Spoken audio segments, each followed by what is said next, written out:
What's up mga idol? Samahan nyo ako, bibiyahe tayo papuntang Niagara Falls. Samahan nyo ako para maligo doon. So yun nga, nandito na tayo sa may pababa. Sasakay tayo ng cruise ship or yung maliit na ano nila, bangka. Punta tayo dyan. Subukan nating maligo dyan sa may Niagara Falls. Ayun, tingin ng tingin sa oras, ang tagal daw.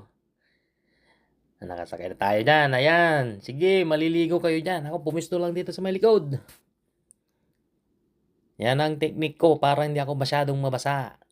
Kitang-kita mo naman ang falls na bumababa dyan. Malapit na. Yan. Ayan, nababasa na yung mga tao. May kapote naman, kaso bababasa ka pa rin. Yung damit mo lang at saka pants na sa bandang lang, hindi mababasa. Pero overall, yung sapatos mo, ulo mo, babasa dyan. Pero ako syempre, nakasafe tayo dito sa may likurang banda. Hindi masyadong mababasa dyan. Ayan, napansin nyo guys. Basang-basa na yung mga nandyan. Lalo na yung nasa harapan. Lakas ng parang umuulan talaga. Pero ano lang yan, talsik lang nung falls.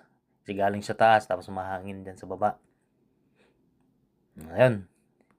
Wala na, nasira na yung cellphone din. Nabasa din. Ayan, ayaw na. Oh, nag-selfie pa. Yay! Mag-enjoy kayo dyan. Basa na. So, ayan, patapos na. Babalik na tayo dito sa may daungan. Ayun, enjoy naman kahit paano, kahit basa ka. Na-enjoy mo ang paliligo sa Niagara Falls. So, hanggang doon lang po. Bye-bye!